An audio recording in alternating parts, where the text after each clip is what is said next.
अनंत कोटि ब्रह्मांड नायक सदगुरुदेव के चरणों में कोटि कोटि प्रणाम। बाबा रामदेव जी महाराज के चरणों में कोटि कोटि प्रणाम। गुरु गणेश नाथ जी के चरणों में कोटि कोटि वंदन प्रणाम। सभी गुरु भक्तों को जय गुरुदेव, हर हर महादेव, शंभो शंकर, शंभो शंकर। आज एक प्रश्न तो गुरु भाई जी ने बताया मुझे काफ़ी, और उससे पहले मैं देखो पिछली बार मैंने अष्टावक्र जी के बारे में कहा था और उनकी गीता के बारे में बताया था कि वास्तव में जो गुरु का आधार है या गुरु शिष्य के बीच की जो परंपरा है उसमें सर्वोत्तम जो ज्ञान है वो इस गीता में बताया गया। और जो भी श्रीमद् भागवत गीता भी है तो सर्वोत्तम जो ज्ञान है आत्मबोध का या इंसान को गति मोक्ष है, जिसको हम बोलते हैं कल्याण का मार्ग, ये गीता से संभव है। और गुरु शिष्य का जो वास्तव में जो प्रश्न है, अब आपने बहुत प्रश्न किए होंगे, लेकिन आपको ये समझना है कि वास्तव में एक राजा जनक एक शिष्य की भांति है और अष्टावक्र जी एक सदगुरुदेव के भांति, और किस तरह दोनों के बीच में प्रश्न होते हैं, सांसारिक प्रश्नों को ना लेकर किस तरह उन्होंने अपने प्रश्न को लिया। अब आपने कुछ लोगों ने पूछा गुरुदेव पात्रता, अब देखिए जैसे गुरु होते तो पात्रता पे कैसे विकसित होती है। पात्रता क्या होती है कि गुरु पे अडिग विश्वास, और ये विश्वास जब तक नहीं होता है तब तक हमारा कल्याण का मार्ग अग्रसर नहीं होता। कि जिस दुनिया के अंदर हम हैं और जिस परमात्मा को हम पूजते हैं नित्य, और जिसका अनुसरण करते हैं, जिसको मानते हैं, ध्यान करते हैं, जिसके पद चिन्हों पे चलने की कोशिश करते हैं, वो सब विश्वास का विषय है। बहुत कम लोगों ने, नहीं आप मान लीजिए कि 90% लोग तो अनुभव तो छोड़िए, ये जानते भी नहीं है या पूरा विश्वास भी नहीं है कि ईश्वर है कि नहीं है, ऐसी कोई सत्ता के है कि नहीं है, यहीं भी उलझे हुए हैं। और फिर भी वो पूजा पाठ करते हैं, लेकिन अंतर में विश्वास जरूरी है। आप किसी भी कृत्य में रहें, जब तक आपको श्रद्धा, समर्पण, विश्वास नहीं होता, आपके कोई भी कार्य नहीं होते। आपको भगवान से चाहे प्रेम करें चाहे झगड़ा करें, झगड़ा करने वालों में भी प्रेम होता। विश्वास जब तक नहीं होता इंसान को ईश्वर पर, हम क्या करते हैं कि विश्वास ही नहीं कर पाते। बाबा के बारे में इतनी अच्छी बात थी, बाबा रामदेव जी महाराज के बारे में छोटी सी वृत्तांत में कहूँगा। सबको पता है कि आपने सुना होगा कि जब अजमल जी जो बाबा के पिता थे, वो 12 वर्ष भक्ति कर रहे थे। भक्ति के बाद जब संतान नहीं हुई तो जो 12 वर्ष गए, अंतिम वर्ष द्वारका, तब प्रश्नों में उनको झगड़ने लगे थे, मूर्ति से झगड़ा करने लगे थे। और झगड़ा करते करते पास में कोई लड्डू पड़े, पहले बाजरे के लड्डू बनाए थे, गुड़ में डालकर वो पत्थर जैसे हो जाते थे। सफर काटते काटते उस पत्थर जैसे लड्डू से मूर्ति के सिर पर दे मारी। लेकिन ये सोचिए, अगर आप होशियार हो, आप ज़्यादा पढ़े लिखी हो या ज़्यादा जानकार हो, तो आप ज़्यादा जानकार यही समझेगा कि मूर्ति में भला क्या, क्यों झगड़ रहा है, मूर्ति में कोई भगवान थोड़ी ना है। और यही बात उस वक्त पुजारी ने उनको बोली थी। लेकिन अगर आप उस झगड़ा करने वाले की स्थिति पर जाइए कि वास्तव में उसको विश्वास था कि कोई झगड़ेगा कब, जब उसको लगेगा वास्तव में इसके अंदर कुछ है, मूर्ति के अंदर। ये मूर्ति नहीं है। मारी, लड्डू की मारी थी तो वो सोचा होगा कि वास्तव में यहाँ कुछ है, क्योंकि उसकी भक्ति वहां तक चली गई थी। बिना विश्वास के नहीं होता कुछ, ये बहुत बड़ा विश्वास होता है। और ये गीता शुरू करने से पहले मैं आपको विश्वास की छोटी सी बात बताता हूँ कि कोई सज्जन थे, मान लीजिए एक सज्जन थे और बड़ी इच्छा थी किसी की भक्ति करूं, कुछ जीवन में कुछ पाऊं ईश्वर के नाम का, और देखूं ईश्वर को कैसा है, कैसा स्वरूप है। तो ऐसे करते करते किसी पंडित और किसी, मान लीजिए कोई शास्त्री के पास गए और कहा, भगवान महाराज मैं भक्ति करना चाहता हूँ, मैं तो ऐसी भक्ति करना चाहता हूँ, मैं साक्षात्कार करना चाहता हूँ देवी का या देवता का। तो किसी ने कहा कि तू विष्णु भगवान की सेवा कर, वो नारायण है, जगत के पालक है, वो तुम्हें दर्शन जल्दी दे देंगे और तुम माला फेर। तो फिर उसने कहा ठीक है। तो उसने उसी दिन मंदिर से, कोई बाजार से मूर्ति लेकर आया विष्णु भगवान की, और घर पे लाके मूर्ति लगा दी और नित्य पूजा पाठ करने जोर शोर से तैयार हो गया और रोज पूजा करता, बड़े बड़े धूप करता, जानदार जितने अच्छे अच्छे धूप करता, भगवान को दीपक करता, भगवान की ज्योत करता, बड़े श्रद्धा से करते करते 1-2 साल हुए, उसको अनुभव नहीं हुआ, कुछ भी अनुभव बिल्कुल नहीं हुआ। फिर वो परेशान हो गया, जाके देखा यार मैंने तो इतना 2-3 वर्ष लगा दिए, लगातार सुबह सामने ऐसे ढेर लगा दिए मैंने धूप दीप के, यहाँ तो कोई सामने वाले के कोई तो फर्क ही नहीं पड़ रहा है भगवान के, तो कोई ना तो कोई स्वप्न में, कहीं ना दिन में, ना कोई कभी नींद में भी कभी आवाज़ लगाए समझो तो सही के वास्तव में कुछ है। तो फिर उसने कहा शायद मुझे जो गुरु या जो शास्त्री मिला था वो सही नहीं है, मुझे परिवर्तन करना चाहिए। तो उसने फिर कोई जगह गया और अच्छा पुजारी जान के गया, कोई बड़ा जटाधारी था, उसके पास गया, जाके कहा भगवान मैं तो भक्ति करना चाहता हूँ, और मैं तो उस महाराज के पास गया था, उन्होंने मुझे विष्णु भगवान की मूर्ति पकड़ा दी, कहा तो भक्ति कर तुझे सब दर्शन हो जाएंगे। और 2 साल हुए, कोई फर्क ही नहीं है, मुझे तो स्वप्न में कभी आवाज़ लगाई तो समझो सही के वास्तव में मेरी आवाज़ पहुँच रही। तो शास्त्री था, उसने कहा कि उस पंडित के पास कहाँ गए, उसके पास कहाँ ज्ञान है, वो तो मूर्ख इंसान है, उसे कैसे पता भक्ति कैसे की जाती है। मैं तुम्हें बताता हूँ भक्ति कैसे की जाती है। तू है ना देवी की मूर्ति ला, तू आज के बाद देवी की उपासना कर, देवी तुझे दर्शन देगी, मैं तुम्हें मंत्र देता हूँ।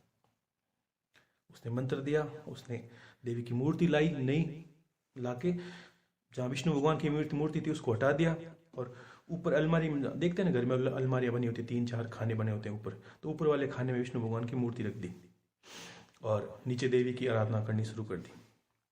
नया आसन, नई माला, नई मुद्राएं, जो भी विषय था सारा करना शुरू कर दिया। तो करते करते समय हुआ, साल भर हुआ, 1.5 साल हुआ है, लेकिन उसे भी देवी का अनुभव नहीं हुआ। उसने कहा देवी का अनुभव नहीं हो रहा है, क्या बात है। तो कभी कभी क्या होता है इंसान को अनभिज्ञ में, जिसको बोलते हैं चेता होना, जिसको बोलना चेतना जागृत होना, जिसको बोलते हैं अनभिज्ञ, भक्ति का कुछ तो प्रमाण होगा जो उसको अनुभव कराएगा। तो उसने सोचा कि भाई हो क्यों नहीं रहा है, पंडित वो भी ज्ञानी थे, ये तो और ही ज्यादा अच्छा है, इन्होंने तो देवी की मूर्ति दी है मुझे, और देवी तो बड़ी ताकतवर है, दर्शन होने चाहिए, हो क्यों नहीं रहे। तो बैठा पूजन स्थली पे बैठा था, बैठे बैठे सोच रहा था, तो ऊपर देखा तो नीचे धूप जल रहा था, उसने धूप जलाया था, वहाँ ऊपर विष्णु भगवान की मूर्ति। अब धूप तो क्या है, जब धूप का जो धूमर निकलता है वो तो ऊपर जाएगा, अब वो विष्णु भगवान की मूर्ति पर जबरदस्ती जाके टकर रहा है। धूप नीचे किया देवी के सामने, लेकिन धूप जा कहाँ रहा है, ऊपर, देवी के पास से होते ऊपर जा रहा है। तो उसे क्या बुद्धि आई कि हो ना हो इसमें इस मूर्ति का हाथ है, मैं तो देवी को कर रहा हूँ, ये जबरदस्ती धूप ले रहा है खुद ऊपर बैठे बैठे, ये तो ना तो खुद आएगा ना इसको आने देगा। तो उसने क्या किया, कुबुद्धि, तो उसने क्या किया, नीचे मूर्ति उतारी विष्णु भगवान की, और विष्णु भगवान की मूर्ति के जो नाक थे, नाक के अंदर दोनों जगह रुई डाल दी, मूर्ति के अंदर नाक थी, और मुंह बांध दिया पट्टी मूर्ति का, और जैसे ही मुंह बांधा विष्णु भगवान प्रकट हो गए। अब आप ये सोचोगे कि विष्णु भगवान की मूर्ति पर पट्टी बांधने से या नाक पर रुई डालने से वो भगवान प्रकट कैसे हो गए। देखो बाबा की कितनी बड़ी बात थी कि देवी का मंदिर हो या हो द्वार का धाम, सब में एक नूर समाया और सब हैं एक समान। क्यों, तब उसने कहा कि भगवान इतना आपने कष्ट मुझे दिया, 2-2 साल मैंने भक्ति किया, आप प्रकट नहीं हुए, अब मुझे ये क्या पता कि आपको पसंद करने के लिए आपको नाक में रुई डालनी पड़ेगी, आपको पट्टी बांधनी पड़ेगी आपके मुंह पर, मुझे क्या पता था, नहीं तो मैं आते ही पट्टी बांध देता। तो क्या भगवान ने कारण क्या बताया, सुनिए। भगवान ने कारण बताया कि भक्त तुम्हें उस वक्त भरोसा नहीं था मेरी मूर्ति पर, ना मुझ पे भरोसा था, तेरा मन चंचल था। अब तुम सोच रहे देवी आएगी, पहले मैं आ रहा था, अब देवी आ रही, कोई हो, लेकिन अब तुम्हें विश्वास हो गया कि अगर ये धूप की वजह से तुम्हें ये विश्वास हो चला है कि वास्तव में मैं ऊपर बैठा धूप ले रहा हूं, यानी कोई मूर्ति के साथ ऐसा सोचेगा, सोचने में ऐसी भावना तेरी बनी कि मैं ऊपर बैठा हूं वास्ते में, और ये धूप ले रहा हूं मेरे पास, और मैं आने नहीं दे रहा हूं देवी को। ये विश्वास जरूरी था, बस इतना सब। तुमने 2 साल भक्ति की, 10 साल की, मान जो भी की, लेकिन मात्र कमी इतनी सी रख दी थी तुमने। और यही मैंने कहा था कि जब भी क्या होता है कि यात्राएं या देवी की उपासना, कोई भी उपासना होती है, विश्वास नाम की चीज को हम खो देते हैं, बाकी सब करते जाते हैं। किसी को समय लगता है, देखिए सबका जीवन अलग है। कभी कभी क्या होता है, ईश्वर की कृपा होने में भी समय लगता है, कभी गुरु की कृपा होने में समय लगता है। वो सब की वो इसलिए मैंने शुरू से, जब शुरू की थी बात, तब से मैंने एक बात बोली थी। इस बात को आप अच्छे से समझ लेना कि क्या होता है कि एक कक्षा में सभी छात्र पढ़ते हैं, सभी फर्स्ट नहीं आते, कोई पीछे रह जाता है, कोई आगे। पढ़ाने वाले की गलती नहीं, मात्र इतना सा कि आपको गुरु पे श्रद्धा और विश्वास कितना है। गुरु शब्द का ज्ञाता है, गुरु शब्द है अपना में, गुरु कोई व्यक्ति विशेष का नाम नहीं है। इसलिए शिव बोलते हैं गुरु को शरीर समझना ही पाप हो जाता है। ये विश्वास खो देते हैं हम। कभी कभी क्या होता है कि दुख पीड़ाओं में हमें परेशानियां उठानी पड़ती है, उस परेशानियों का द्योतक हम ईश्वर को ठहरा देते हैं, अपने कर्मों को नहीं ठहराते कि हो सकता है हमारे पीछे कर्म खराब होंगे, हो सकता है कष्ट ज्यादा। आप अगर पीड़ा में है तो सोचिए कि हो सकता है पीड़ा बहुत लिखी होगी, लेकिन ईश्वर की कृपा से कम पीड़ा सहन कर रहे हैं, ये भी हो सकता है। जहां मृत्यु लिखी होगी वहां जीवन चल रहा है बीमारी के साथ। कृपा तो होती है, हमें दिखता नहीं है। और हम थोड़ी सी भक्ति करने के बाद ईश्वर पे भी लांछन लगाने लगते हैं। सारा सारा विश्वास पर टिका हुआ है। कहीं लिखा था कि पुराने लोग कहते थे कि हर इंसान का समय बदलता है, कि 12 वर्ष में बहुत लोगों को भक्ति फलित होती है, बहुत लोगों को। अजमाल जी महाराज ने की थी, बाबा रामदेव जी खुद घर पे चले आए थे पुत्र बनकर। तो ऐसे ऐसे 12 वर्षों में लोग कहते हैं कचरा पड़ा होता है, वही उसी का स्थान बदल जाता है। कहीं जहाँ देख लीजिए, जहाँ 12 वर्ष पहले आपने कोई जगह देखी थी, कोई गंदी जगह होगी, लेकिन आज उस जगह पर जाइए, वो जगह वैसी नहीं मिलेगी आपको। तो आप तो फिर भी मनुष्य हो, मानव हो, आपका भी जीवन परिवर्तन होगा, निश्चित होगा। दुख देखा उसने, वो सुख भी देखेगा। परिवर्तनशील है प्रकृति और पृथ्वी भी। लेकिन इन सब के पीछे आधार क्या है कि हम सुख और दुख का हमें क्यों आभास होता है कि हम शरीर ही अपने आप को मान लेते हैं। ये जो गीता है अष्टावक्र जी की, यही अनुभव कराएगी कि वास्तव में गुरु क्या है और शिष्य क्या है। तो मैं इसको कहता हूं, आप सुनिए आराम से। देखिए, जब राजा जनक अष्टावक्र जी के पास दीक्षा लेने गए थे, तब उन्होंने क्या किया, 3 जो भाग है, 20 भाग है इसके, तो 20 भागों को मैं 3-3 भाग में कहूंगा। थोड़ा हो सकता है उतना आपको समझाने की कोशिश करूंगा, लेकिन आपको राजा जनक की बात ही सुनना है। और अपने प्रश्न नहीं है तो भी वही प्रश्न बनाने अंतर में कि ये प्रश्न मेरा ही है। तो सुनिए आप। कहते हैं कि राजा जनक बालक अष्टावक्र जी से पूछते हैं। अब देखो, पूछते हैं का अर्थ शिष्य बनकर गुरु से पूछते हैं, और कैसे प्रश्न रखे हैं वास्तव में कि जो कल्याण हम पूछते हैं, आत्म का बोध क्यों नहीं होता हमें। तो राजा जनक जी ने कैसे प्रश्न किए गुरु से, हे प्रभु ज्ञान की प्राप्ति कैसे हो, ये बहुत बड़ा प्रश्न है। और दूसरा प्रश्न था मुक्ति कैसे प्राप्त हो, और वैराग्य कैसे प्राप्त हो। तीनों विचित्र प्रश्न, और वास्तव में ये प्रश्न है, ये सब मुझे बताएं। 3 प्रश्न रखे, ज्ञान की प्राप्ति कैसे हो, मुक्ति कैसे प्राप्त हो, और कैसे वैराग्य प्राप्त हो। और श्री अष्टावक्र जी उत्तर देते हैं। क्या उत्तर देते हैं, बड़े ध्यान से सुने आप। यदि आप मुक्ति चाहते हैं तो आप अपने मन से विषयों का त्याग कर दें। अब देखो, विषयों का त्याग करने, मैं हर बात को थोड़ा विस्तार इसलिए कहूंगा, आप समझ लेना कि मैंने क्या कहा था कि जब 21 अमृतवाणी आप सुनोगे तो आपको काफी ऐसे लगेगा कि जैसे मैं आज बोल रहा हूं, तो आपको लगेगा गुरुदेव ये बातें काफी ऐसे लगता है जैसे आपने मुझे थोड़ी बहुत हल्की हल्की आप समझ चुके हैं पहले। विषयों को त्यागने का अर्थ मैंने पहले बोला था कि आपको विरक्ति रखनी है। इस त्याग को ऐसा त्याग नहीं समझना कि घर को छोड़ना, पत्नी को छोड़ना, पुत्र को छोड़ना, माँ बाप को छोड़ना, या आपके अपने कर्मों को छोड़ देना। लोग यहां गलती कर देते हैं, सब छोड़ के माला लेके निकल जाए तो आप नपुंसक की भांति हो, कर्म विहीन हो। ऐसा नहीं करना। कर्म करने हैं, सत्कर्म करने हैं और विषयों का त्याग करना है, ये कहना चाहते हैं वो। ठीक है, कि राजन अपने मन से विषयों को विष की भांति त्याग दीजिए। और क्षमा, क्षमा का अर्थ समझिए। अब 4 उन्होंने बातें बताई, क्षमा, सरलता, दया, संतोष और सत्य, 5। अमृत की भांति सेवन कीजिए, कि विषयों से तो विरक्ति करनी है और तुम्हें रखना क्या है अंदर भाव में, क्षमा, सरलता, दया, संतोष और सत्य का अमृत की तरह सेवन करो। ये 5 बातें। अब देखिए क्षमा का अर्थ क्या है, कैसे, क्षमा का भाव क्या है। क्षमा का अर्थ है कि हम अपने मन से सभी जो जिन्होंने हमारे प्रति दुष्कृत्य किए हैं, जिन्होंने हमारे प्रति कार्य किए हैं, उन सब को क्षमा कर दीजिए। आप जब भी नित्य पूजन में बैठे तब आप एक भाव करिए, मैंने उसको क्षमा किया। ये आपको, मैंने जो शब्द बोला उसको समझ लीजिए, एक एक शब्द आपको परम पुरुष बना देगा। आपने सुनी है, अब सुनिए। क्षमा, आप जिस दिन ये बोलोगे नित्य पूजन करते वक्त, आपके चाहे किसने आपने कितनी शत्रुता की होगी, लेकिन आपको ये बोलना है, मैंने सबको क्षमा किया अंतरात्मा में। हे प्रभु, सबके स्वभाव है, किसी ने मेरा बुरा किया, आप जिस दिन आप क्षमा की जगह बदला की भावना रखते हो, बदले की, वो बदला आपके जीवन पर्यंत चलता है। वो बदला तब तक नहीं मिटेगा जब तक आप उससे बदला ले नहीं लोगे, और आपकी अशांति तब तक बनी रहेगी आपके शरीर के अंदर जब तक आपको बदला लेने का अवसर नहीं मिल जाता।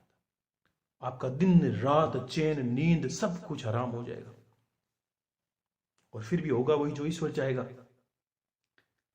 तो फिर आपको क्या होता है कि ऐसा गुण रखना है, वो क्षमा नहीं करोगे तो ये क्षमा विहीन, वो कहते हैं कि जिसने अगर बदले की भावना रखी वही पशु के समान है। तो आपको इस क्षमा का अनुसरण करना है। आपको नित्य पूजन करते वक्त आप बोलते हो ना कैसे देव पुरुष बना जाता है, तो आपको क्षमा सदा याद रखनी है। जो कोई कितने घिनौने कृत्य करे, आप उसके सामने बोल दीजिए, नहीं, अंतर में बोलना जरूरी होता है कि मैंने सबको क्षमा किया। हे प्रभु, अपने कृत्यों पर छोड़ दीजिए आप। मैंने एक कथा कही थी, उस काफी समय पहले आपको मैं बोला था ना कि किसी से, गरीब इंसान से किसी ने मछली को छीन लिया था। उस कथा का अनुसरण कीजिए, सब ईश्वर पर छोड़ दीजिए। हे प्रभु, इसने किया है, गलत किया है, सही किया है, मैंने तुम पे छोड़ दिया। अपने हिसाब से आप अर्जुन की बात ही, क्यों कि प्रभु आप करता आप ही हो, आप करता मत बनिए। और सरलता, सरलता क्या है? आजकल तो लोग स्वभाव में बोलने लगे हैं कि हर कोई पढ़ ले, ऐसा मैं थोड़ी हूं। नहीं, ऐसा नहीं। आपको सरल रहना। सरल रहने का अर्थ क्या है? हर कोई आपको समझने लगे कि जैसे आप दिखते हो वैसे ही आप हो। ये सरलता है। स्वभाव में सरलता, खाने पीने में सरलता, व्यवहार में सरलता, शालीनता, ये सब सरलता के नाम है। और तीसरा है दया। दया समझ गए? आपके कार्य से किसी जीव को संतुष्टि पहुंचे, वो दया का भाव है। कोई भूखा है, आपने भोजन कराया, यानी आप में दया का अनुसरण हो रखा है, आप दया का अनुसरण कर रहे हैं।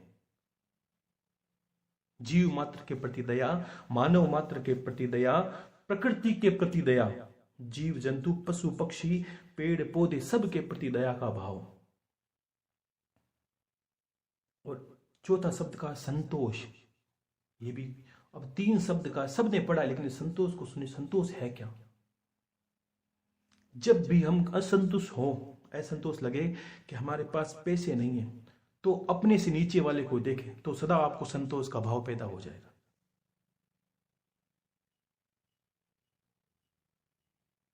मात्र एक कार्य करने से जीवन में संतोष पैदा हो जाता है। किससे? कि अपने से छोटे को देखने मात्र से, और अपने से बड़े को देखते ही असंतोष का जन्म होता है। कैसे होता है? हमारे पास लाख रुपए हैं, किसी करोड़ रुपए वाले को देखते ही हमारा असंतोष पैदा हो जाएगा, हमारे पास क्यों नहीं है। और जब तक नहीं होंगे तब तक वो असंतोष हमारा पीछा नहीं छोड़ेगा।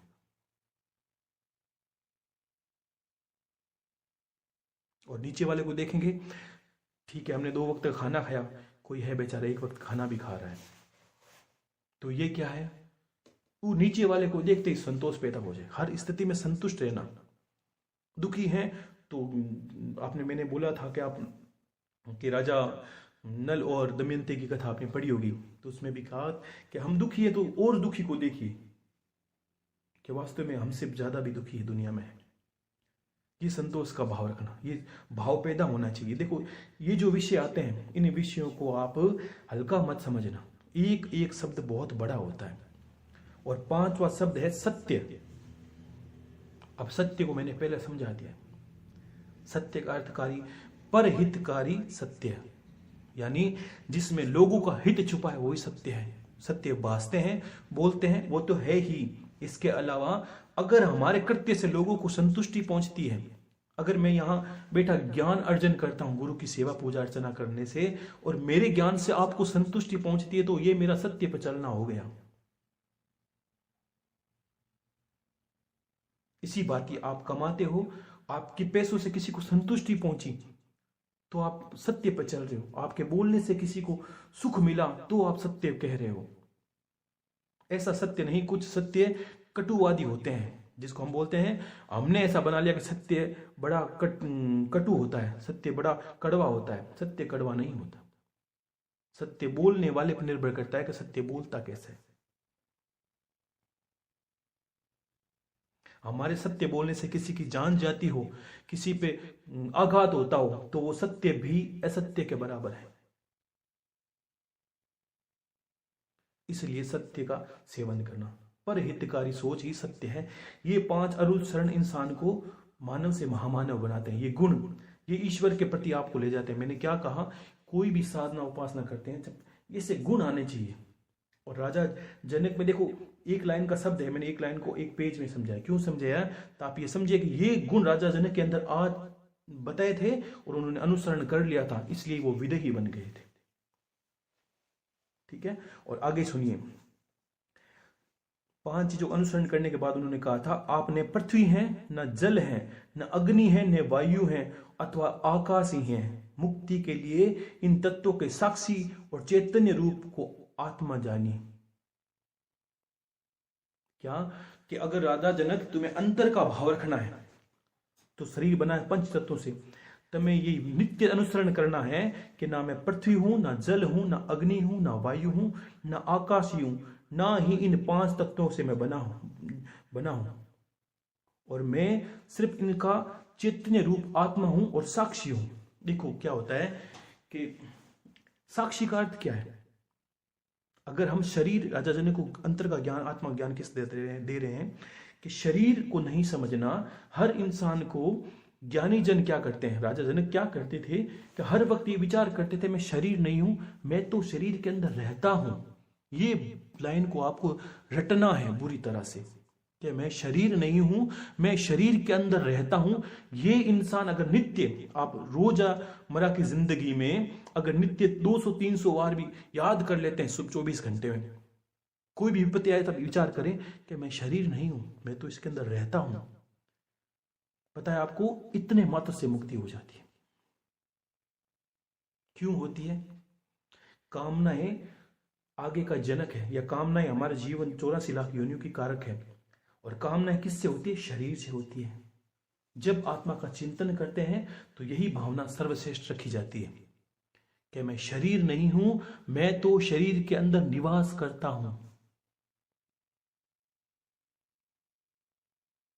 इसलिए आपको ये भाव नित्य अनुसरण करना। राजा जनक को ये बात बताई और कहा, यदि आप स्वयं को शरीर से अलग करके चेतना में विश्राम करें और तत्काल ही सुख लेंगे और शांति, बंधन मुक्त अवस्था को प्राप्त कर लेंगे। साक्षी का अर्थ क्या है? साक्षी का अर्थ है कि आप अपने आप को कभी बैठे एकांत में, जब मान लीजिए 1 घंटा 2 घंटा बैठते हैं आप, उस वक्त एकांत में बैठने का विषय है, बैठने की विचार करना होता है। मैं तो, अगर शरीर के अंदर आप रहते हैं तो शरीर क्या क्या कार्य करता है, क्या क्या करवाता है, और लोगों के शरीर क्या क्या करते हैं, तो आपको लगेगा कि मैं दृष्टा हूं, मैं तो सिर्फ देख सकता हूं, कार्य तो शरीर कर रहा है।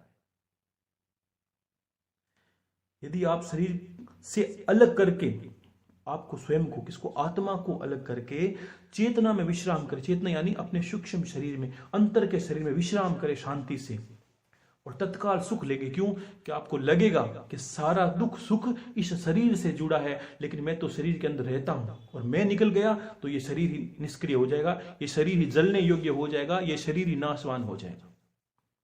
यानी कोई तो है जो इस शरीर के अंदर निवास करता है,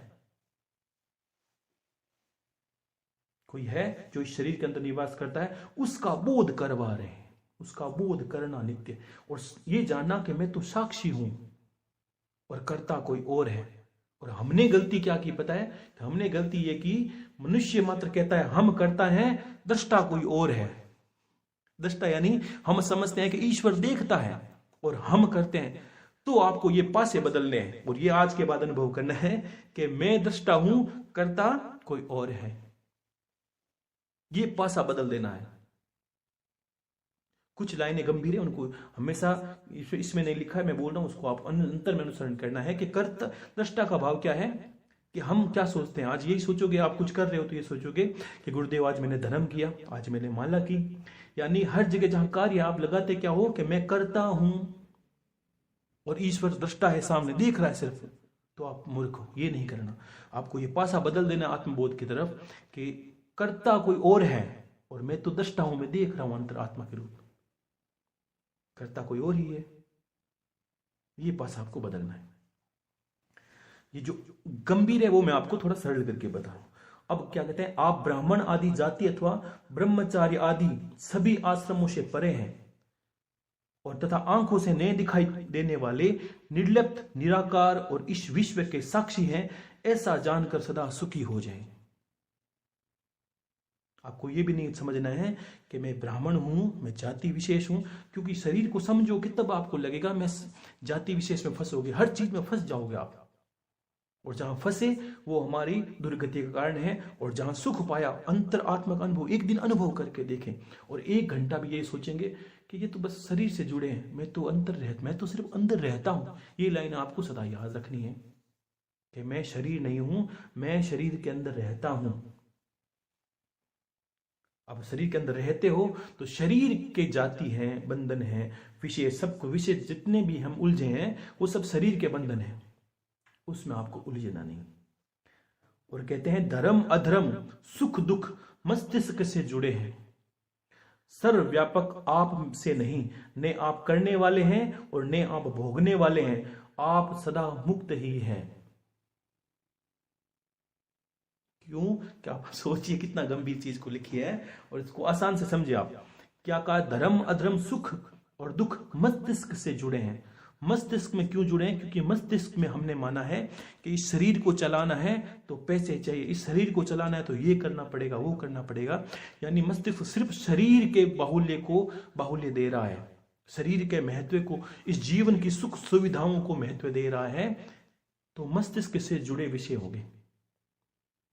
और मैं तो सदा बंधन मुक्त हूं। बंधन मुक्त का अर्थ क्या है कि हम, गौतम बुद्ध से किसी ने पूछा कि प्रभु मुक्त कौन है और बंधन युक्त कौन है, तो उन्होंने कहा जिन्होंने मुक्त की कामना की, मैंने कहा था सुख की, वैसे ही जो कहीं बंधा नहीं वो मुक्त है, और जिसने बंधन माने कि मेरे ये बंधन है, ये बंधन है, वो बंध गया। सीधी बात है। आपको धर्म में भी बंधना नहीं है, करता कोई और है, मैं तो बस निमित्त मात्र हूं, ये भाव रखना है। आप करता करोगे तो धर्म से भी जुड़ जाओगे। अर्जुन ने स्पष्ट कहा था कि भगवान अगर इतने अच्छे अच्छे सुलभ मार्ग हैं संसार में, तो आप मुझे ये पाप क्यों करवा रहे हैं कि लोगों को मुझसे मरवा रहे हैं? आप मुझे कह दीजिए अर्जुन तू माला ले, कहीं वन में जंगल में चला जा, तो भगवान इसको भी मुक्त कर दिया। क्यों किया? कि ये भाव अर्जुन को कहा था कि तू निष्काम कर्म योग, निष्काम का अर्थ आपको कर्म से जुड़ना नहीं है, बंधना नहीं, ना धर्म से जुड़े। कभी क्या अधर्म हो जाता है तो हम ये दिन भर रोते रहते हैं और हम ये अंतर सोचते हैं कि हम बड़े दयालु हैं, हमें पश्चाताप हो रहा है। पश्चाताप नहीं हो रहा, अनभिज्ञ में आप उस अधर्म से बंध चुके हो। आपने नहीं चाहा, हो गया, ये पाप नहीं है। आगे चले और ना ही धर्म से जुड़े ना अधर्म से जुड़े, आत्मा में स्थिर रहें, ऐसा भाव रखना है। आप बंधन मुक्त युक्त मानोगे।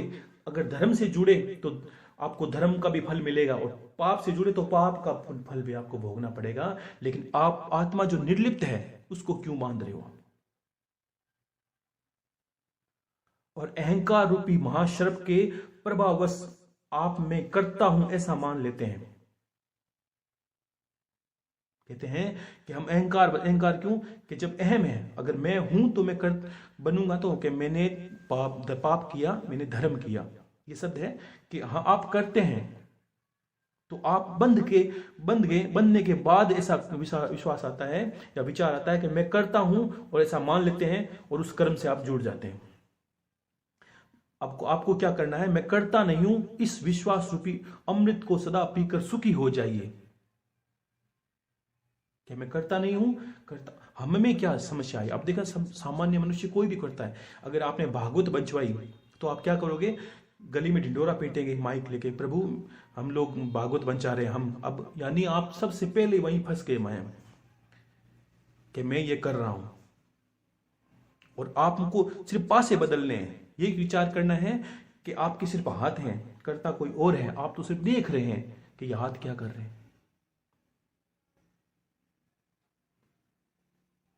मैं एक विशुद्ध ज्ञान हूं, इस निश्चय रूपी अग्नि से गहन अज्ञान वन को जला दे। अपनी आत्मा को एक ज्ञान के रूप में बोध करें और अज्ञान रूपी अग्नि है उसको जला दे। इस प्रकार शोक रहित होकर सुखी हो जाइए राजन। आगे लिखा कि जहां ये विश्व रस्सी में सर्प की तरह अवास्तविक लगे, उस आनंद परम आनंद की अनुभूति करके सुख से रहें। कि जहां विश्व रस्सी सर्प, अज्ञान बस इंसान को रस्सी सर्प की भांति लगने लगती है, लेकिन आप जब आत्मा में स्थिर होते हो, आप जब अंतर में ये भावना रखने लगते हो कि मैं शरीर नहीं हूं, तो स्वतः ही आपको सत्य की जो सत्य असत्य में फर्क आने लगेगा और स्वयं आपको पता लगने लगेगा कि जिसको मैं सर्प समझ रहा हूं वो एक रस्सी मात्र है। यानी जिसको मैं दुनिया समझ रहा हूं, जिसको संसार समझ रहा हूं, वो वास्तव में एक स्वप्न की भांति है, पानी के बुदबुदे की भांति है। लेकिन वास्तव में पानी के बुदबुदे का कोई अस्तित्व नहीं है, वो तो जल ही की वजह से वो बुदबुदा बना है और उसी जल में उसको विलीन हो जाएगा। स्वयं को मुक्त मानने वाला मुक्त ही है और बंधन मानने वाला बंधा हुआ ही है। ये कहावत सत्य है कि जैसी बुद्धि होती है वैसी गति होती है, कि अंतमति सो गति। यानी बुद्धि में हम किसी से जुड़ जाते हैं, वही जुड़ा हो जाता है। राजा जड़ भरत जी थे, वो संत थे जड़ भरत जी, बड़े ज्ञानी थे, लेकिन अंत में समय में जब प्राण छोड़ते वक्त एक हिरण के बच्चे में उनके प्रेम के बस प्राण फंस गए और वापस उसे हिरण में जन्म लेना, उसी हिरण के गर्भ में जन्म लेना पड़ा। कारण क्या था? मन में मान लिया, अंतर में मान लिया ज्ञानी होने के बाद भी कि ये बच्चे का क्या होगा, बंध गए इस प्रेम में। आपको धर्म में बंधना नहीं है, धर्म करिए, लेकिन कुछ को अब अति कर देते। अति का अर्थ क्या है कि कुत्ते को रोटी डालते हैं वो समझ में आता है, अब कुत्तों को गोद में लेना शुरू कर दिया, उसको खिलाना शुरू कर दिया, ये मूर्खता है। गाय को रोटी देते हो, गाय को चाटना नहीं, वो आपका कार्य नहीं है, बंधना नहीं है। एक दया की भांति दया कीजिए, बस फ्री, इतना ही रखिए। लोग बहुत ज्यादा जिसको बोलते हैं और करने लगते हैं और अपने आप को ये साबित करने लगते हैं कि बस कैसे भक्ति कर रहा हूं, देखो गौ माता को कैसे। वो नहीं, भक्ति का अर्थ है आप कर्म करें। अंतर में कोई विषय बंधोगे, वो विषय आगे दिक्कत करेगा, आपको गति में बाधित कर देगा, आपको बंधना नहीं है। और आत्मा को साक्षी, सर्वव्यापी, पूर्ण और एक मुक्त चेतन, अक्रिय, असंग, इच्छा रहित एवं शांत और ब्रह्मवर्ष ही है, ये सांसारिक प्रतीत होती है। आत्मा साक्षी है और सर्वव्यापी है, पूर्ण है, एक है, मुक्त है, चैतन्य है और असंग, किसी की संगत नहीं है, इच्छा रहित और शांत है। ब्रह्म से ही ये सांसारिक प्रतीत होती है। हमें भ्रम होने लगता है कि यही संसार है और यही संसार के सारे क्रियाकलाप करती है। नहीं, आत्मा निर्लिप्त है,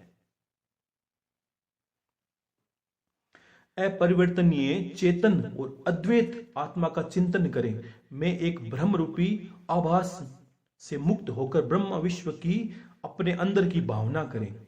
ये भावना नित्य आपको कभी भी पूजन पाठ के समय भी नहीं त्यागनी है कि मैं ही, मेरे अंदर ही ईश्वर का वास है। ये नित्य आपको चिंतन भी करना होता है कि मेरे अंदर ईश्वर का वास है। हे पुत्र, क्या कहते हैं आगे, हे पुत्र, बहुत समय से आप में शरीर में हूं, मैं शरीर हूं, इस भाव में बंधे हुए हैं। अष्टावक्र जी राजन को कहते हैं, राजा जनक को, के बहुत समय से आप और मैं शरीर हूं इस भाव से बंधे हुए हैं। स्वयं को अनुभव कर ज्ञान रूपी तलवार से इस बंधन को काट कर सुखी हो जा राजन। हर बात का अर्थ यही निकलेगा कि हम शरीर नहीं है और आपको यही भाव मैं सबसे पहले बता दिया था इसका सार में कि मैं शरीर नहीं हूं, मैं तो शरीर के अंदर रहता हूं। इस बोध से शरीर के सारे सुख दुख आपसे परे हो जाएंगे। और आगे लिखते हैं, यदि ये विश्व तुम्हारे द्वारा व्याप्त किया हुआ है, व्याप्त में तुमने इसे व्याप्त किया हुआ है, तुम शुद्ध ज्ञान रूप और छोटेपन की भावना से ग्रस्त मत हो। अब जब करता होंगे तब हमें ऐसे लगेगा कि जो भी क्रियाएं हम करते हैं वो हम ही करते हैं और हम इस बंधनों में बस बंध जाते हैं। आप इच्छा रहित और विकार रहित घन शीतलता के धाम अगाध बुद्धिमान है। आप शांत होकर केवल चैतन्य की इच्छा वाले हो जाइए। चैतन्य यानी अपनी आत्मा की चिंतन के रूप में जागृत हो जाइए, या अपनी आत्मा का चिंतन करते वक्त इंसान की गति हो जाती है और कल्याण का मार्ग भी हो जाता है। आकार को सत्य असत्य जानकर निराकार को चिरस्थायी मानिए। आकार यानी जो शरीर दिखता है या संसार दिखता है, इसको अस्थायी मानिए, स्थायी नहीं है। ना शरीर स्थायी है, ना ये संसार स्थायी है। और इस तत्व को समझ लेने के बाद पुनः जन्म लेना संभव ही नहीं है राजन। इतना सा छोटा ज्ञान बड़ी पुस्तकों का हमें समझ में नहीं आता। आप ये समझ लीजिए कितना कहा है कि आकार को असत्य जानकर जो दिखता है और जो हूं मैं, ये शरीर में आकार जिसका हम दिखते हैं हार्ड मास के बने हुए, असत्य जानकर चिर स्थायी मानिए निराकार को। निराकार यानी आत्मा का कोई आकार नहीं है, ना ईश्वर का आकार है जिसने इसको संसार को बनाया है। उसका बोध करने मात्र से इंसान कभी भी पुनः जन्म नहीं लेता, ये संभव हो जाता है और इसे ही मुक्ति कहा है। जिस कारण दर्पण में प्रतिबिंब रूप में उसके अंदर भी और बाहर भी, उसी प्रकार परमात्मा इस शरीर के अंदर भी निवास करता है और बाहर भी जगत में निवास करता है। जिस प्रकार एक ही आकाश के पात्र के भीतर व्याप्त है, यानी जिस प्रकार एक ही आकाश पात्र के भीतर भी विराजमान है। अगर जल में का कोई पात्र हो तो उसमें आसमान दिखाई देता है, यानी इसका अर्थ ये नहीं कि अंदर अंदर दिखता है, बाहर भी है वो अंदर दिखाई देता है। इसी प्रकार आत्मा और ईश्वर का कनेक्शन है, संबंध है कि जो बाहर निराकार रूप में विराजमान है वो भी निराकार रूप में मेरे सूक्ष्म रूप में मेरे शरीर में विराजमान है। उसी प्रकार शाश्वत सतत परमात्मा सतत प्राणियों में विद्यमान है। और कहते हैं कि राजा जनक कहते हैं, आश्चर्य में निष्कलंक शांत प्रकृति से परे ज्ञान स्वरूप हूं, इतने समय तक मैं मोह में संतप्त किया है।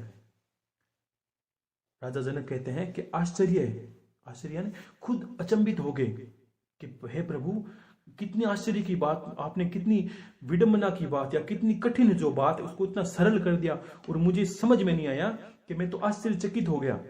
आश्चर्य में राजा जनक कहते हैं कि मैं निष्कलंक शांत और प्रकृति से परे हूं, ज्ञान स्वरूप हूं, इतने समय तक तो मैं केवल मोह के संतप्त में बंधा रहा। जिस प्रकार मैं इस शरीर को प्रकाशित करता हूं, उसी प्रकार इस विश्व को भी मैं समस्त विश्व में ही मैं हूं, अथवा कुछ भी नहीं। क्या कहते हैं राजा जनक के वास्तव में प्रभु ऐसा लगता है कि जैसे मैं ही विश्व को प्रकाशित करता हूं, मैं ही यानी आत्म रूप में प्रकाशित करते हैं। जो आत्मा का चारों तरफ जितनी हम योनियां देखते हैं ना मनुष्य को, कि मैं ही विश्व को प्रकाशित करने वाला हूं और मैं ही विश्व में व्याप्त हूं। जिस प्रकार एक पात्र में आसमान दिखाई देता है, यानी मुझ में भी वो ईश्वर विराजमान है और नहीं भी किस लिए कि सब प्राणी है।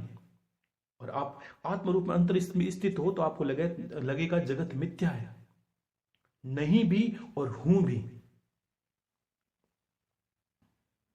और कहा है जिस प्रकार इस शरीर को मैं प्रकाशित करता हूं, उसी प्रकार विश्व को भी मैं समस्त विश्व में मैं ही स्थित हूं, अथवा कुछ नहीं भी। अब शरीर सहित इस विश्व को त्याग कर किसी कौशल द्वारा ही मेरे द्वारा परमात्मा का दर्शन किया जाता है। किसी कौशल यानी नित्य आपको आत्मा का अनुसरण करने से मात्र से भी जो आत्मरूपी ज्योति के दर्शन है ध्यान में होने लगते हैं। जिस प्रकार पानी, लहर और फेन बुलबुदों से पृथक नहीं है, उसी प्रकार आत्मा भी स्वयं से निकले इस विश्व से अलग नहीं है। आत्मा से विश्व व्याप्त है, यानी परमात्मा से विश्व व्याप्त है और अलग नहीं है। जिस प्रकार विचार करने पर वस्त्र, तंतु और मात्र ही ज्ञात होता है। अगर देखने पर वस्त्र लगता है, लेकिन आपको भीतर से ज्ञान होने पर यह अनुभव होगा कि ये मात्र एक तंतु है, यानी रुई से बना हुआ है, लेकिन दिखने से आपको वस्त्र लगेगा। उसी प्रकार ये समस्त विश्व आत्मा मात्र ही है वास्तव में। जिस प्रकार गन्ने के रस से बनी शक्कर उसमें व्याप्त हो जाती है, उसी प्रकार ये विश्व मुझ में ही बना है और निरंतर मुझ में ही व्याप्त है। अगर कोई संत ये बोलता है यत ब्रह्मांडे तत् पिंडे, तो जल्दी से समझ में नहीं आता। अहम ब्रह्मास्मि शिवोहम, तो हम सोचते हैं कि ये पता नहीं कितने बड़े पहुंचे हुए संत हैं। पहुंचे हुए का अर्थ नहीं है, उन्होंने ये भास लिया, ये ज्ञान को ग्रहण कर लिया और इस ज्ञान को जीवन में उतार लिया। अगर नित्य कोई व्यक्ति सामान्य यही बोध करे कि मैं शरीर नहीं हूं, मैं शरीर के अंदर निवास करता हूं, इस बात को गहन रखना है आपको।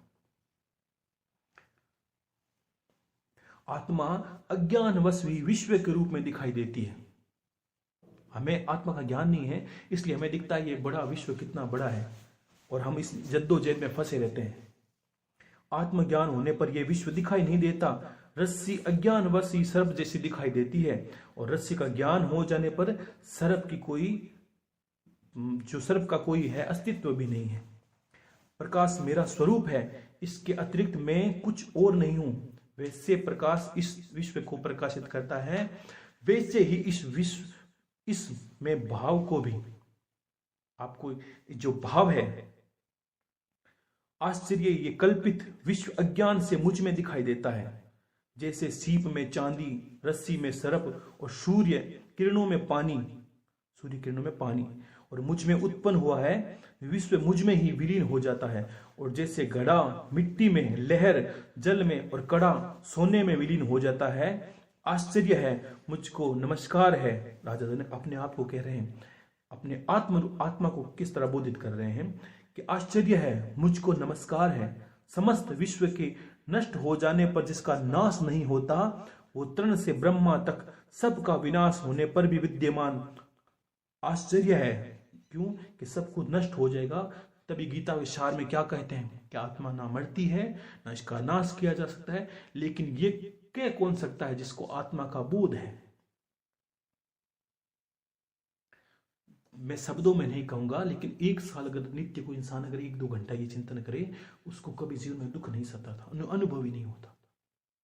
वही संत हैं, आपने कभी सोचा होगा कि वही संत हैं जो बर्फ के अंदर ही बैठे रहते हैं। क्यों कि वो आत्मा में स्थिर रहते हैं। हम सोचते हैं उनको ठंड क्यों नहीं लगती, ठंड शरीर को लगेगी। जब हमने बोध कर दिया शरीर का निर्माण वैसे ही होता है जैसे हम चाहते हैं। आज हम जैसे हैं वो हमने पहले सोचा था, इसलिए आज हम वैसे हैं। और कहते हैं मुझको नमस्कार है, मैं एक शरीर हूं, मैं एक हूं, शरीर वाला होते हुए भी मैं नहीं हूं, और ने कहीं आता है और समस्त विश्व को व्याप्त करके स्थित है। आश्चर्य है, मुझको नमस्कार है जो कुशल है, जिसके सम्मान कोई और नहीं है, जिसने इस संसार को, शरीर को बिना स्पर्श करते हुए विश्व को अनादिकाल से आश्चर्य है। मुझको नमस्कार है जिसका ये कुछ भी नहीं है, अथवा जो भी वाणी और मन से समझ में आता है, ये सब जिसका है। ज्ञान, ज्ञेय और ज्ञाता, ये तीनों वास्तव में नहीं है। ये जो अज्ञानवश दिखाई देता है, वह निष्कलंक मैं ही हूं। और कहते हैं द्वैत यानी भेद सभी दुखों का मूल कारण है। अब द्वैत क्या है, भेद क्या है? अब द्वैत वास्तव में जो गुरु ज्ञान देता है, अद्वैत का ज्ञान देता है। और द्वैत और संसार में किसी भी इंसान को जब तक द्वैत की भावना रहती है, तब तक ब्रह्म ज्ञान प्राप्त नहीं हो सकता। द्वैत क्या है कि मैं अलग हूं और ईश्वर अलग है, मैं अलग हूं और गुरु अलग है। काफी पहले किसी ने प्रश्न किया था ना, मैंने कहा कि गुरुदेव जब आत्मबोध होता तब गुरु को त्याग दी। तो मूर्खों जैसी बातें नहीं करनी, त्यागा नहीं जाता। आपको मूल में यही पता चलेगा, आप और गुरु एक ही हैं। आपने जिसको अलग समझा है, किससे अलग? अगर आपको गुरु को त्याग करना पड़ेगा, ईश्वर का त्याग करना पड़ेगा, तब आपको बोध नहीं, क्योंकि आपने अब शरीर को समझ लिया बाहुल्य थी। ये नहीं करना आपको। तो क्या कहा है, द्वैत सभी दुखों का मूल कारण है। यानी अब संसार में हम अगर शरीर को और जो सुख दुख है उसको अनुभव करेंगे, द्वैत यानी हम ये सोचेंगे ईश्वर अलग है, मैं अलग हूं, जब तक द्वैत बना रहेगा तब तक अद्वैत यानी ब्रह्म ज्ञान को आप प्राप्त नहीं कर सकते। ये सभी मूल दुखों का कारण है। यहां वे असत्य है, मैं एक चैतन्य हूं और निर्मल हूं, मैं केवल ज्ञान स्वरूप हूं, अज्ञान से ही मेरे द्वारा स्वयं अन्य गुण कल्पित किए गए हैं। ऐसा विचार करने में सनातन और कारण रहित रूप में स्थित हूं, न मुझे कोई बंधन है और न कोई मुक्ति का भ्रम है। मैं शांत और आश्चर्य रहित मुझ में स्थित एक विश्व की वस्तु तो मुझे में स्थित नहीं है। ये निश्चित है कि इस शरीर में सहित वे अन्य विश्व अस्तित्वहीन है। यानी निश्चित है कि इस शरीर में सहित विश्व अस्तित्वहीन है, केवल शुद्ध चैतन्य और आत्मा का अस्तित्व है। अब इसमें क्या कल्पना की जाए, शरीर, स्वर्ग, नरक, बंधन, मोक्ष और भय, ये सब कल्पना मात्र ही है। इसने मुझे चैतन्य स्वरूप का क्या प्रयोजन है? क्यों कि जब आप आत्मा का अनुभव कर लेते हैं और धीरे धीरे ये भाषित होने लगता है, सत्य में आपको एक चमत्कारिक प्रमाण मिलने लगता है कि तब स्वतः ही आपका जीवन एक लीला की भांति होने लगता है। ईश्वर क्या करता है, माया रूपी महाभारत में बड़े बड़े योद्धाओं को पछाड़ने के बाद सुख दुख सब कुछ सहन करते हुए भी भगवान के मुख पर मुस्कान है। क्यों कि वो आत्मा में स्थिर है, शरीर को नहीं बाउलने देते। तो आपको भी ये स्वर्ग, नरक, बंधन, मोक्ष, भय सब कल्पना लगने लगेंगे और हर रिश्ते ऐसे लगने लगेंगे, सब लगने लगते हैं। जब ऐसा लगता है कि मैं आत्मा रूप में स्थिर हूं, तो आपको लगेगा सब कुछ नाशवान है। और ये एक स्वप्न की बात है, जब इंसान स्वप्न में डर जाता है सांप को देखकर, वैसे ही हम सुख दुख को देख कर डर रहे हैं। और जब आंखें खुलती है आत्मबोध के द्वारा, तब हमेशा लगने लगता है कि वास्तव में कुछ है ही नहीं, जिस डर से हम डर रहे थे वो जो कुछ उसका कुछ अस्तित्व ही नहीं है। आश्चर्य है कि मैं लोगों के समूह में भी दूसरे को नहीं देखता हूं, वे भी निर्जन ही प्रतीत होता है। अब मैं किसके मोह करूं? अब स्वतः ही आपको मोह का भी कट जाता है। आप बोलते हैं ना कि किस तरह एक कृष्ण भगवान ने गुरु बनकर अर्जुन को ज्ञान दिया, अर्जुन ने कैसे मोह को काटा, ऐसे ज्ञान को विस्तार में भगवान ने कहा है। न मैं शरीर हूं, ये शरीर भी मेरा है, नहीं ये शरीर मेरा है। न मैं जीव हूं, मैं चैतन्य हूं, मेरे अंदर जीने की इच्छा ही मेरा बंधन ही है। दुनिया की 80% जो कार्य हैं वो इसलिए करते हैं कि हम जीवित रह सकें, और मरने से डर का कारण ही अज्ञान है। इसलिए बोला है कि ये जीने की इच्छा ही मेरा बंधन है।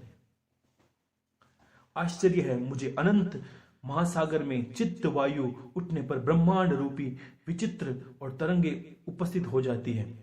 अब शरीर में क्या होता है, शरीर को एक सागर की भांति मानिए और सुख दुख को तरंगों की भांति मानिए।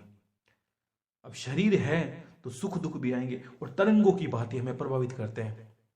एक तरंग उठी एक बैठी, एक तरंग उठी एक बैठी, उसी प्रकार जीवन में सुख दुख उठती रहती है। जब तक हमें आत्मा का बोध नहीं होता तब तक ये तांता लगा रहता है। मुझ अनंत महासागर में चित्त वायु के शांत होने पर जीव रूपी वणित का संसार रूपी जहाज जैसे दुर्भाग्य से नष्ट हो जाता है।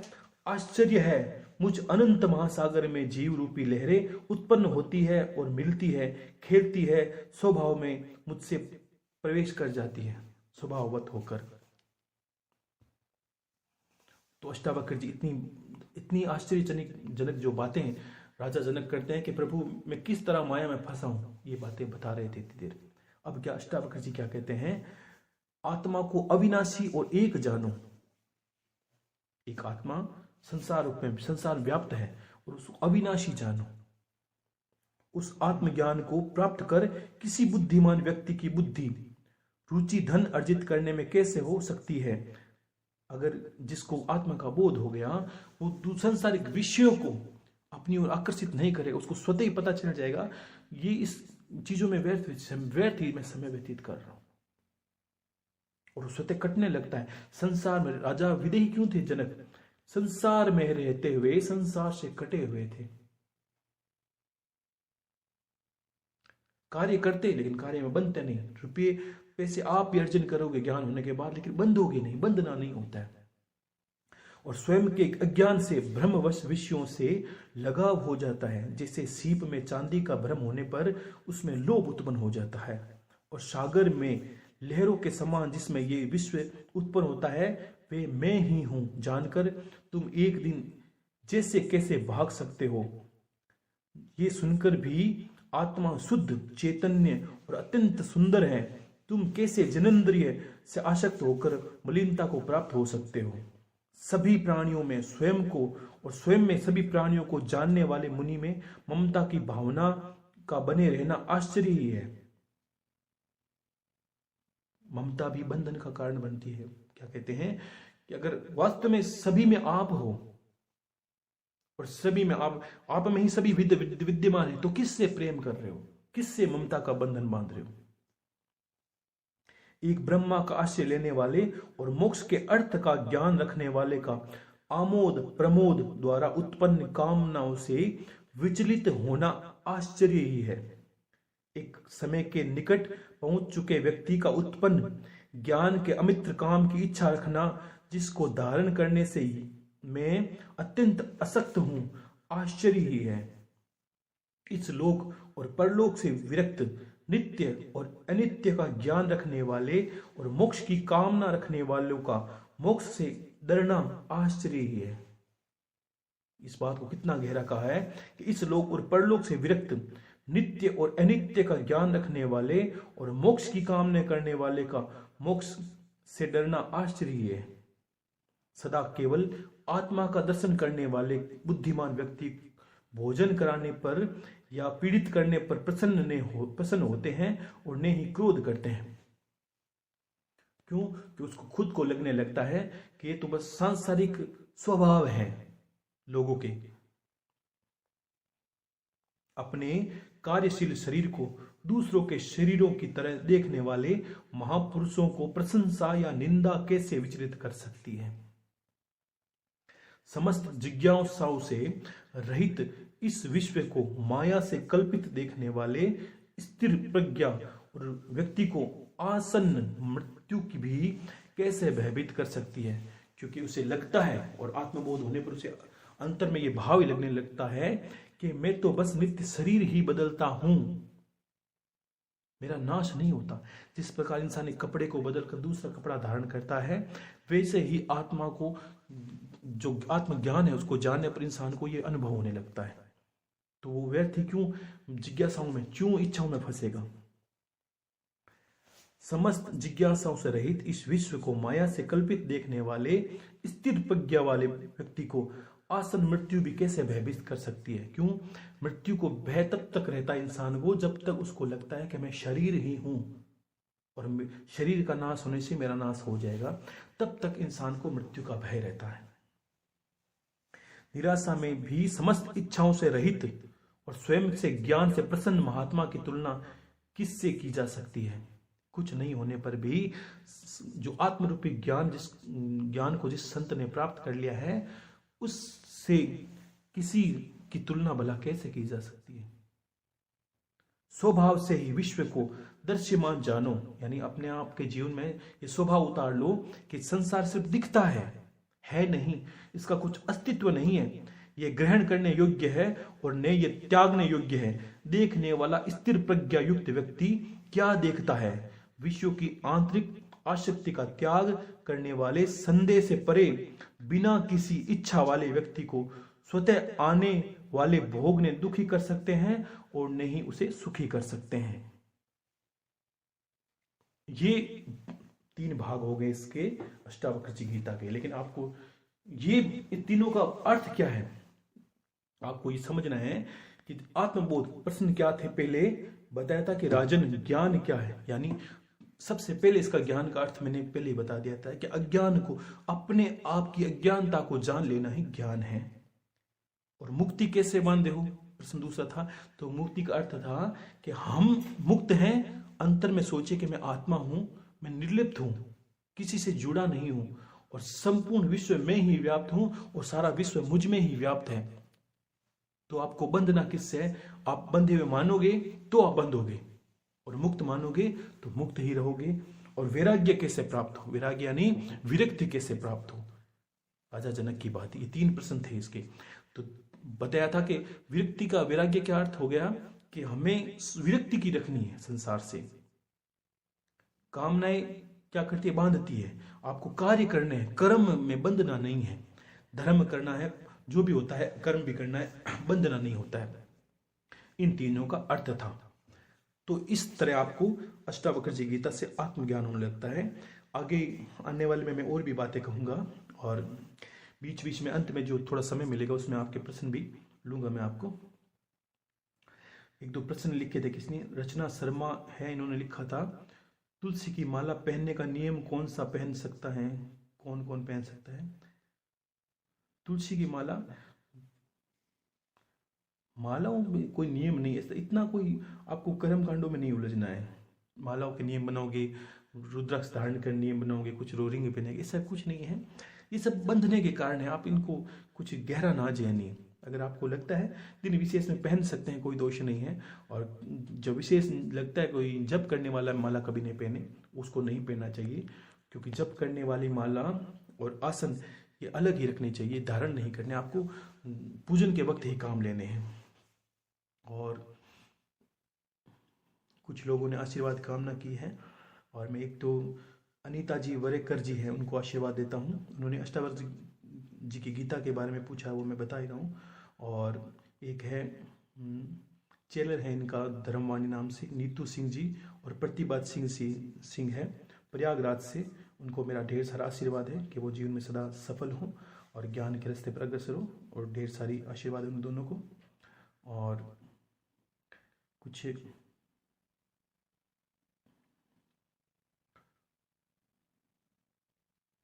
है रश्मि पंडित इंदौर से, उनको मेरा आशीर्वाद है। एक पीना जी श्रीवास्तव है, आशीर्वाद है उनको मेरा। और एक है जसविंदर कौर जी, इन्होंने आशीर्वाद की कामना की है, मेरा आशीर्वाद इनके साथ है, सदा खुश रहें। और कृष्णा देवी जी रोहतक हैं, इनको मेरा आशीर्वाद है। और पूजा जी गाजियाबाद, इनको मेरा आशीर्वाद है। सचिन बिंदल नाम है इनका, इनको भी मेरा आशीर्वाद है। और जसविंदर कौर को आशीर्वाद है। सबीला राय नेपाल से हैं, इनको भी मेरा आशीर्वाद है। उर्मिला जी, इनको मेरा आशीर्वाद है। और विजय लक्ष्मी भिवानी, और इनको भी मेरा आशीर्वाद है।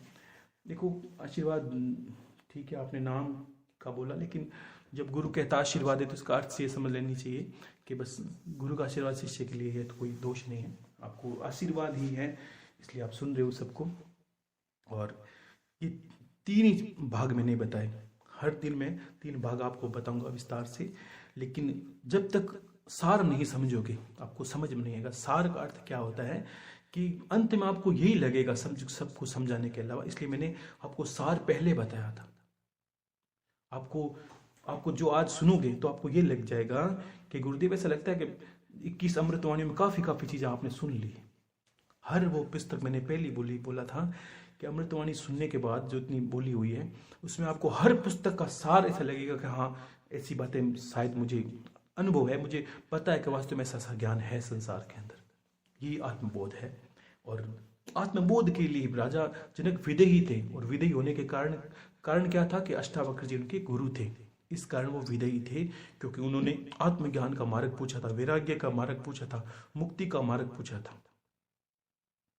अब यहाँ क्या होता है, अर्थ का अनर्थ ये हो जाता है कि जब वो मुक्ति कहते हैं तो क्या कहते हैं, विषयों से त्याग दे। अब यहाँ पर क्या होता है, सन्यासों में भी ये समस्या आ जाती है, ग्रस्त में ही समस्या आ जाती है कि यहाँ की पुस्तक में गुरुदेव ये लिखा था कि संसार को त्याग दे, विष की भांति।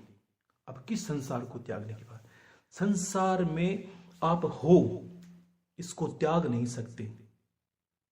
विरक्ति और आसक्ति का भाव आपको समझ में आना चाहिए, तब आपको लगेगा दुनिया की 80% पुस्तकें आप पढ़ चुके हो जो ज्ञान की है। कम शब्दों में ज्ञान को जाना जाए वही, और बहुत पहले मुक्ति के, मोक्ष के और गति के बारे में मैंने पहले बता दिया था।